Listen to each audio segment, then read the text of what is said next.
Assalamualaikum warahmatullahi wabarakatuh. FPI dibubarkan. Karena apa? Mungkin saudaraku bertanya-tanya, kenapa FPI bikinan Rizik Syihab ini dibubarkan? Silakan tulis di kolom komentar yang paham kenapa FPI dibubarkan.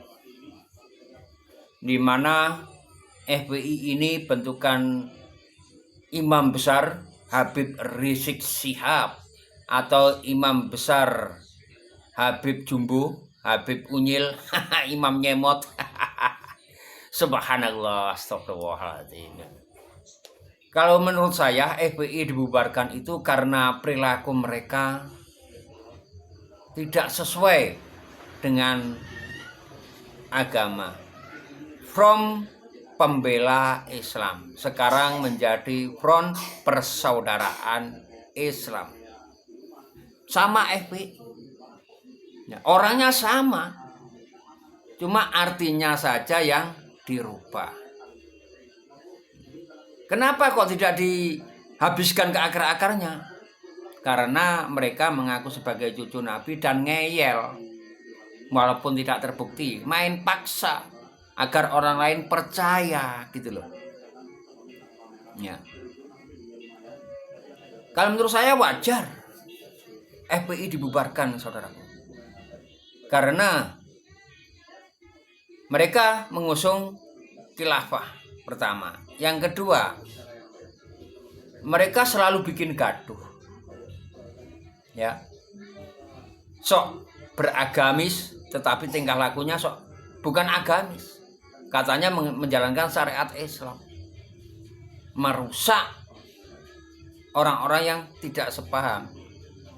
Dan ini hari gini pun juga seperti itu. Mereka merusak orang-orang yang tidak sepaham. Cuma logonya FPI yang dulu adalah Front Pembela Islam, sekarang Front Persaudaraan Islam. Yang terbaru, yang dulu memang dibubarkan. Tetapi tingkah lakunya sama. Mereka selalu bikin gaduh, melakukan tipu muslihat, dan memviralkan agar seakan-akan yang salah menjadi benar. Kelompok mereka yang benar dibalikkan, diputar balikkan, seakan-akan mereka yang salah, kita yang disudutkan. Wah, itu memang luar biasa tipu muslihat ini. Mari kita simak lebih lanjut, saudara. FPI dibubarkan karena apa? Berapa triliun FPI telah korupsi? Berapa banyak orang yang dibunuh oleh FPI? Dan ketika itu terjadi hampir tidak ada pembelaan. Padahal ini adalah tanda-tanda kebangkitan PKI yang semakin mewujud. Gelombang-gelombang yang mengarah kepada pembakaran sekolah dan pesantren. Tanggal 27 bulan Februari 2022, perguruan Muhammadiyah di Cimetuk, Celuring, Banyuwangi itu pelangnya digergaji. Awal tahun 2021, masjid dan sekolah pesantren Muhammadiyah dibakar di Lamongan, Jawa Timur. Perguruan Muhammadiyah di Mandailing, Natal sudah 5 kali dilempari bom tanpa ada yang mempersoalkan. Saya ingin katakan kepada sedang jemaat yang berbahagia, jelas mereka bikin gaduh, melakukan pembakaran, melawan aparat. Akhirnya ya jadi keparat mereka. Negara kita punya hukum. Dan dasar hukum itu jelas. Hukum adalah lambang supremasi. Saudaraku yang dirahmati Allah, bahwasanya di bumi Indonesia ini nggak perlu mereka itu. Kita nggak butuh mereka. Mereka itu parasit. Mengaku-ngaku sebagai cucu Nabi, bikin gaduh di bumi Nusantara. Yang begoknya, yang jadi Muhyiddin ini adalah orang-orang pribumi Nusantara yang kurangnya literasi pertama. Yang kedua, membutakan mata dan telinganya. walaupun mereka dikasih data dan fakta, tidak peduli. Seakan tidak peduli, memang tidak peduli.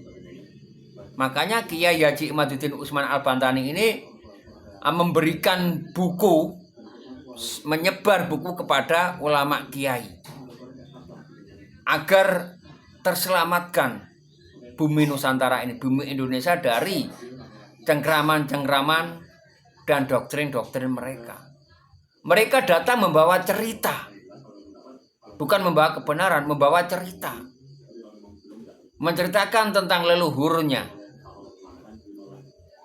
Itu Habib Ba'alawi datang membawa cerita, menceritakan tentang kepalsuan leluhurnya. Padahal leluhur kita pun juga punya cerita, justru lebih dahsyat dari mereka, dan ini fakta. Sedangkan mereka leluhurnya itu leluhur IBLIS, Fakih Muqaddam. Jelas leluhur kita itu lebih mulia daripada kelompok leluhur mereka. Mereka selalu bangga dengan leluhur karena mereka tidak punya apa yang dibanggakan. Mereka selalu menceritakan tentang leluhurnya karena mereka tidak punya cerita untuk pribadinya. Mengapa Anda mengikuti mereka sedangkan mereka tidak punya pegangan? Itu sebagai tipu muslihat.